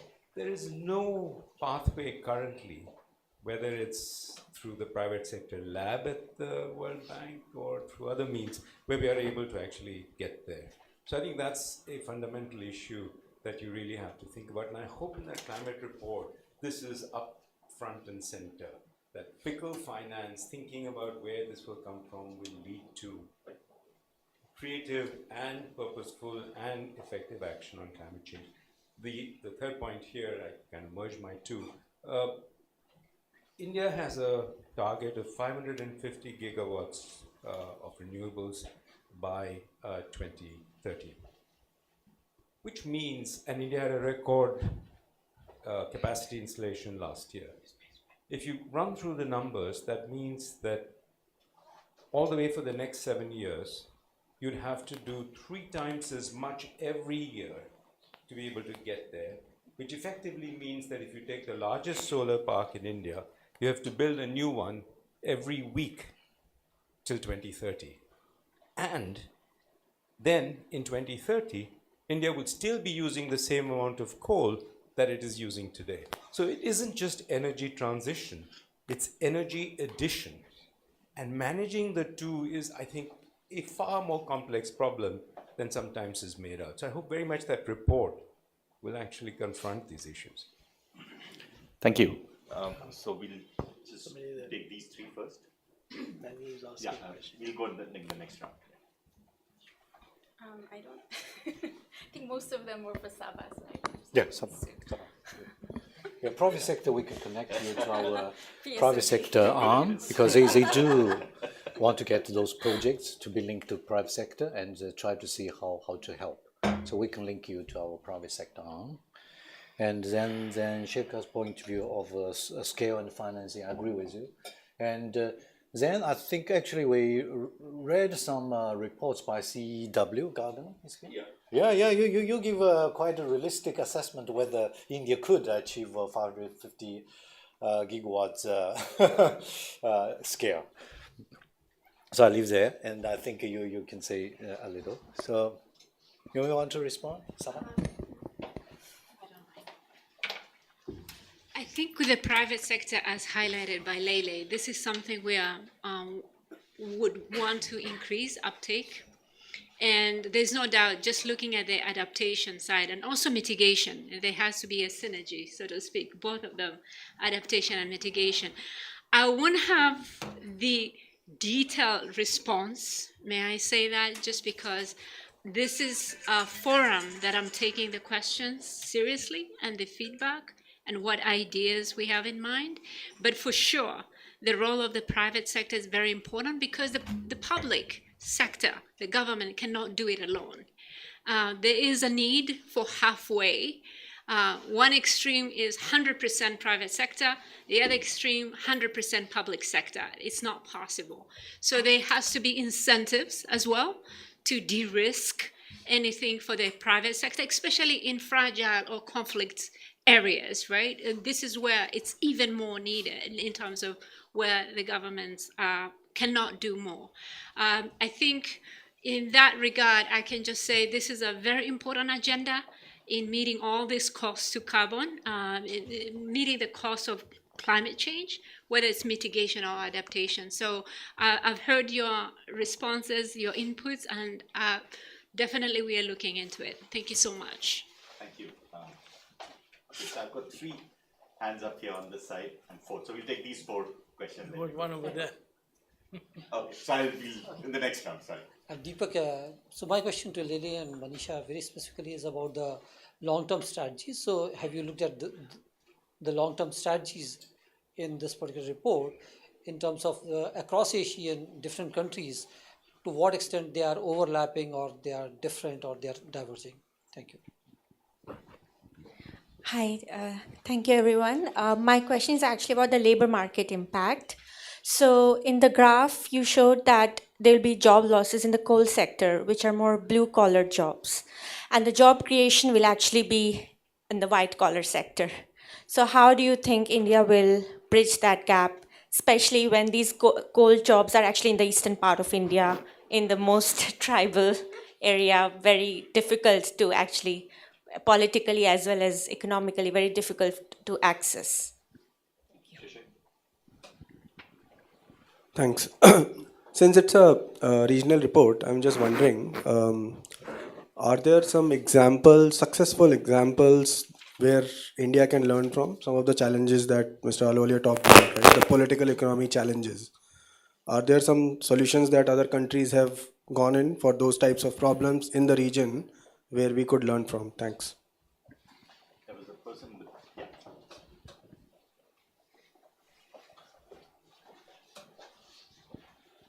Hi, Aditya from CII. So we also did the B20 this year. So there's a lot of interaction with the private sector, especially on some of these issues. And just sort of sharing some of these questions that came up. The key, I would agree that the key thing, I think, from a private sector investment, bringing in investments into the space is, as pointed out, is currency risk, right? So currency risk combined with one of the things that was identified is the project preparation cost itself to get a good bankable project out, especially on the technical requirements for some of these proposals, is also a significant sum of overall project cost.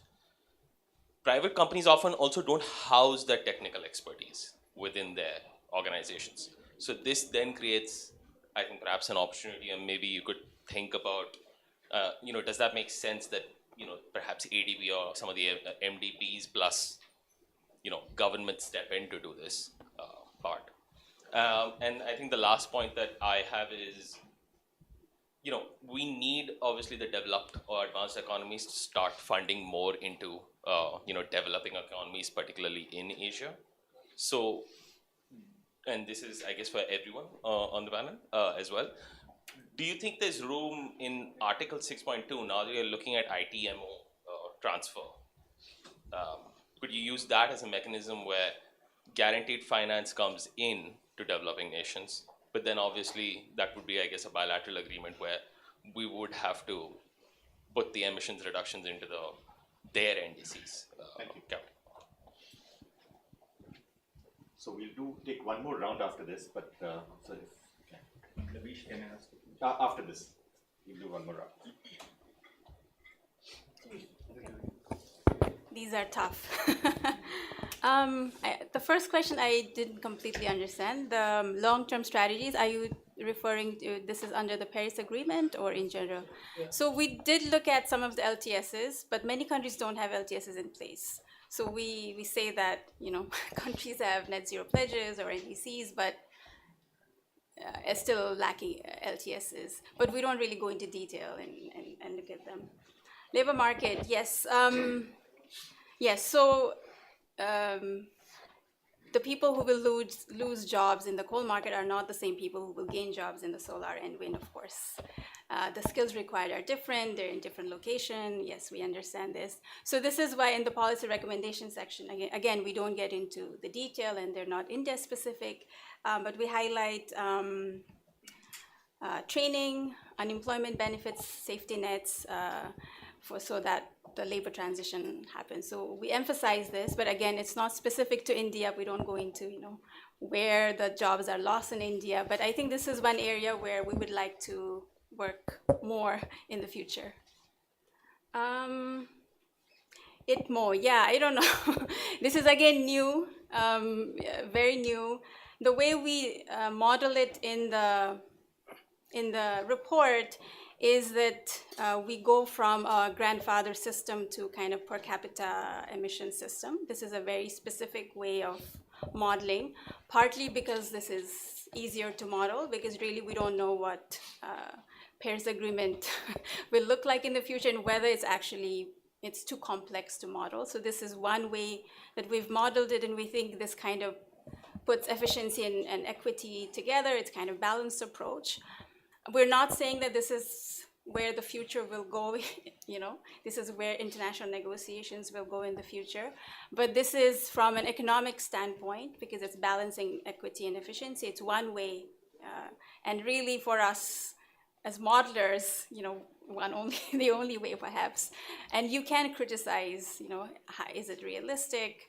Because all of the costs are based on this carbon offset, the carbon markets. That's a big assumption. So you have to really take the results in that perspective, that we're modeling offsets in a very specific way, the international carbon markets in a very specific way. Yeah, I think that's it. Any regional experiences for India? Let me take this. Yeah, I think because we only started our research program on climate change. So next year's report, I think we aim to collect some experience from the region. We are starting to try to build up a database, policy database. You have already seen some database about climate policies on certain NGO think tank website, but not so complete. So we try to do those foundational work, then try to see how countries deal with some specific issues, sector policies. Yeah, so we're doing those work. So hopefully you can read more from us, including LTS. Yeah, we try to compare all these different countries, their approaches to LTS. And in terms of project preparation costs, so actually we are now supporting Indian government. There's a policy-based lending. development policy credit in terms of the World Bank. So try to help India to build up certain, I don't know what's the name now, we are something like industrial or SME promotion centers across states in various at the district levels. Then to set up some advisory services to help private sector, particularly SMEs. So I think for climate change, basically you are still private sector SMEs. Then you need those help advices, incubation, all these issues. Then to improve business environment. Thank you. Anyone from the panel wants to comment on any of the questions? Okay. Shrikant, and then the second and third, yeah, and Dr. Chandna. So I'll take 4 more questions, and that will be the last round. Go ahead, Shrikant. Hi, I'm Shrikant Gupta. I'm a professor at the Delhi School of Economics. So the which model that you use to model this also has an adaptation module. So as you know that if you endogenize adaptation, you will reduce the convexity of the damage function, because basically this relationship between temperature and economic output will get moderated by the adaptation. So, but in the report, probably I'm the only person in the room with a report here, is that I haven't seen you modeling adaptation. So I think, and that's where Sabah's point comes in, that, if you're going to, and also what Daljit said, so a slightly different twist on that this is a very politically incorrect word to use, but I'll use it because I can't think of another analogy, that adaptation is almost like the stepchild of mitigation. And the point is that unless you endogenize adaptation, you are not really going to be getting the right picture. So it's not a critique, but I think in your follow-up, you should explicitly use either the Which model or Nordhaus's add-dice model to bring in the adaptation story, so that you can then get a much richer idea of what's happening. And in fact, we are in our country doing the opposite. If we are going to put ourselves in harm's way by building things in the mountains where we shouldn't be, and they're saying, oh, well, there's climate change and all these damages. So in a sense, there's almost like a moral hazard here. So I think that's a kind of a general point I want to make. And since Montek is here, I can't resist this temptation. But we had a governance structure for climate change, the National Action Plan on Climate Change. We had the Prime Minister's Council on Climate Change, which hasn't met for the last 7 years.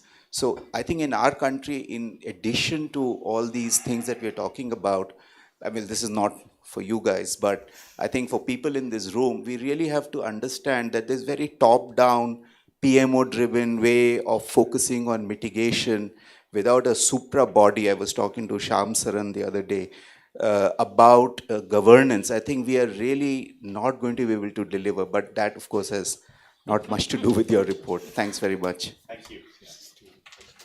Yeah, please. Just 3 quick observations.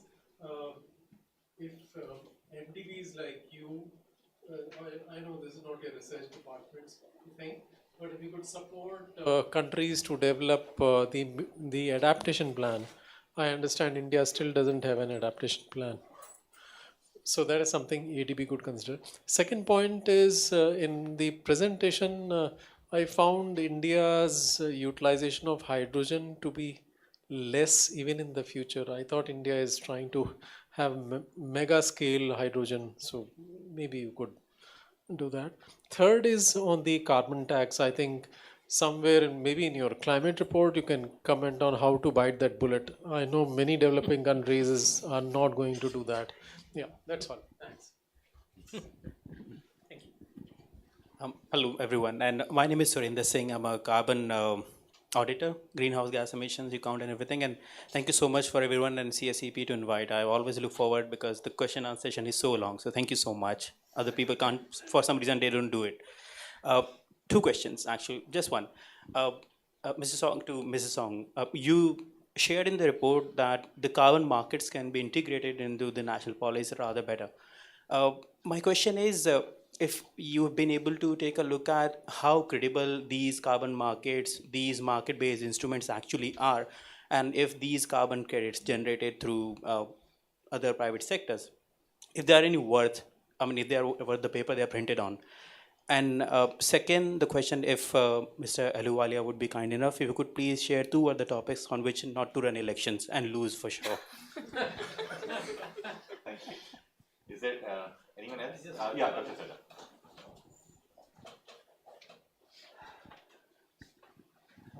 Thank you, Lily. Very good report. And actually, I scanned through it before I came. I just wanted to raise one challenge that the renewable energies and declining costs in future would depend on is the subject that I'm currently working on, the critical minerals partnership. You know, critical minerals security, resilience is the backbone of the renewable energy, whether it is solar, wind.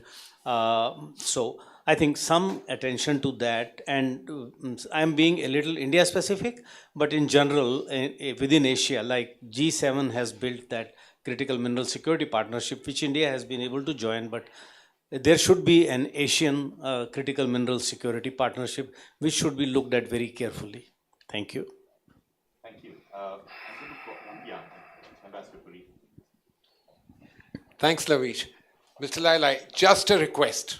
When you do your next report, instead of only this focus on what we, member states, should do, please do write what you think we should ask you to do. Let me say something to you. In Asia, and India included, we are frankly beyond that 100 billion business. We have no choice but to bridge this macroeconomic gap, if I may say so. Money is available plenty in the developed world, not available where you need it. And the reason is a simple word, we won't use these economic jargon, it's the hedging costs. They are stupendous, tremendous. My friend here mentioned he has no access, he's possibly a small player. Larger players have access, but the costs are tremendous. What can you do about it? May I request, whether Dr. Ahluwalia puts it in his email or not, please try and answer that. Thank you. Thank you. Please make it very Can I also make a sentence? On Rajesh's point about critical minerals, and I'm not sure. There's a mic. I just wanted to pick up on Rajesh's point about critical minerals. I'm not sure ADB is empowered to do this, but China is the big elephant in the room. 75% of the processing and production facilities are in China. And so given the trade tensions, given the fragmentation that we are seeing in the international trade environment, this is going to be one of the biggest constraints again. So I hope that ADB can somehow address this. So I'm going to request you to respond, and then I'm going to ask all the panelists to give it their. Okay, yeah. Thank you so much for these feedbacks. Yeah, definitely from ADB side, definitely we need to do as much as possible. Like Shekhar mentioned, critical mineral, probably we couldn't do much. But actually, I think a panelist at the beginning raised this point, because COP at the global level probably it's quite difficult to do collaboration, cooperation, like WTO, we couldn't do. Then without WTO, then all these FTAs blossom so much. Then you got this so-called noodle ball or spaghetti ball effect. Actually, there's possibility. For climate change, it's possible to have certain regional collaboration, cooperation. So for certain group of countries, it's possible to trade carbon. It's possible. I don't know how it works, but it's possible. A group of countries on different development stages, then you trade carbon. Then utilize this trade. Then it might be easier to have these regional collaboration agreements. I don't know, but certainly it should be easier than the global scale. Yeah, I think all these nice points. Yeah, I think then all the tough questions I leave to Manisha to answer. No, thank you. This is great. I'm not sure I'll be able to answer all the questions, but let me try to answer at least a few. So yes, adaptation, actually Saba and I were talking about this, and that's something that we want to do for future work. And we were actually reading a paper that talks about exactly this. So point well taken, thank you. Hydrogen. So actually the charts that I showed here, they don't show hydrogen because hydrogen is a carrier, and it doesn't show up in the primary energy mix, but I can look it up what the results show, and if you're interested, I can send you the results. I think your third question was about carbon prices. Yeah. No, I mean, economists keep preaching. No one listens to us. But the point that we make in this report is that for the scale of transition we need, it's almost impossible to do without pricing emissions. You may use subsidies, renewable subsidies, regulations, a mixed approach of policy tools, but it's not clear that that can really achieve net zero, one, and second, it will be very, very expensive. So the cheapest way to do it is actually fix the market failure and price emissions. That doesn't mean that people will listen to us, of course, and so then we talk about these other policy tools. We also, in the policy section, we also talk about how this is a politically difficult thing, and especially taxes, carbon taxes, are quite difficult. And it's more difficult in the context of higher inequality. So in societies where you have higher equality, there's much more resistance towards these taxes, and you can understand why, because we see that the regressive distributional impacts. So then one of the things is, okay, you can kind of think about the distribution impacts and then include policies to target, vulnerable communities. So we talk about per capita dividends that you can recycle into it. So I think if there is political will, you can do it. Now, the question is there political will or not? Critical minerals, yeah, I mean, I'm not gonna. Yeah, we just have a few sentences in there about how this is an issue, but we don't really get into the details. Yeah, thank you. Thank you.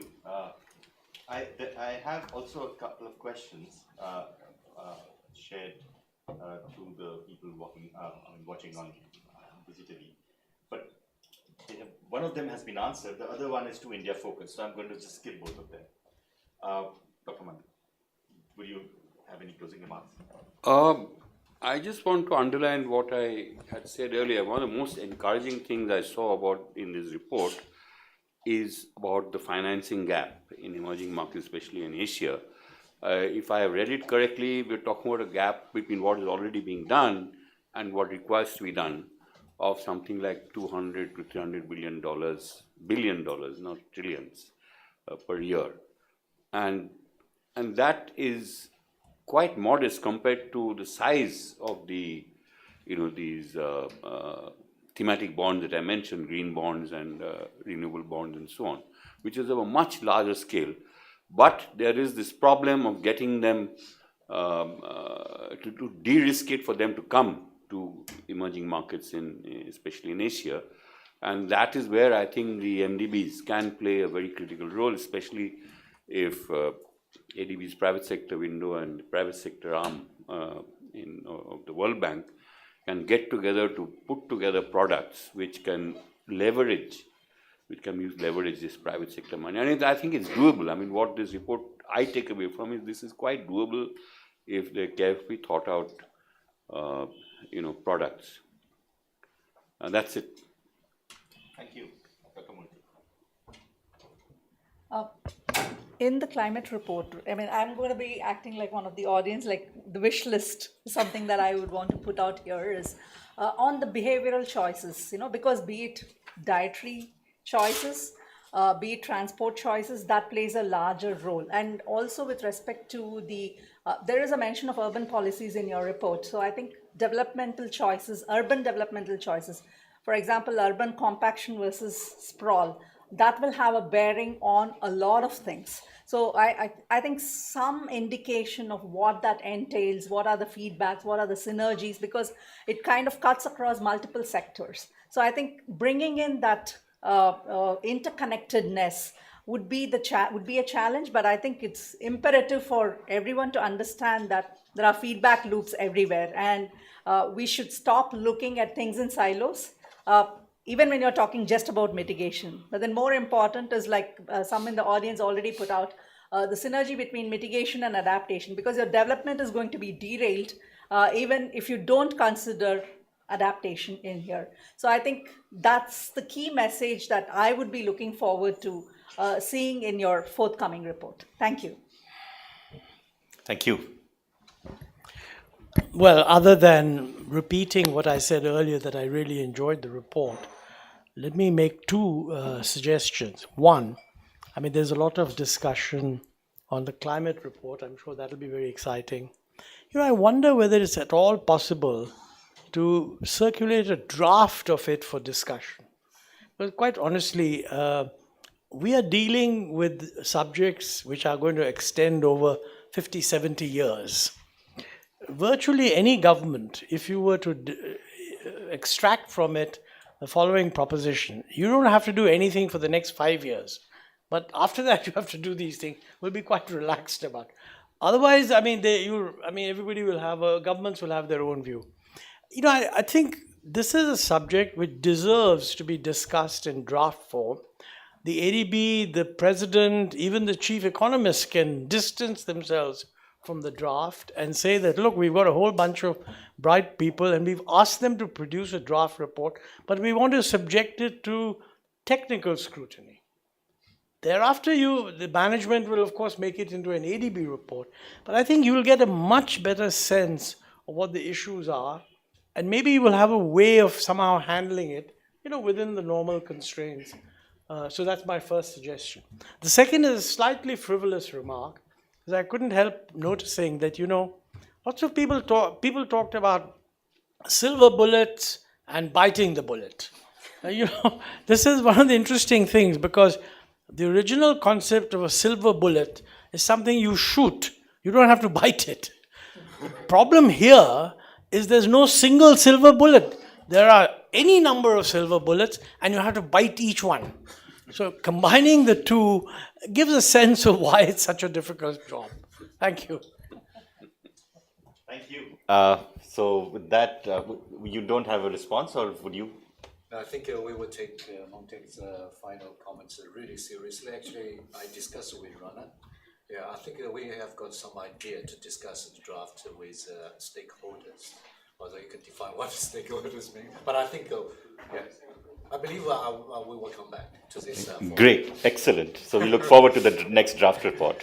So thank you, everyone. There are refreshments outside, and I must thank the panelists, the ADB team, and I must thank our comms team and our engagements team for having put this amazing session together. Thank you. Thank you very much for coming.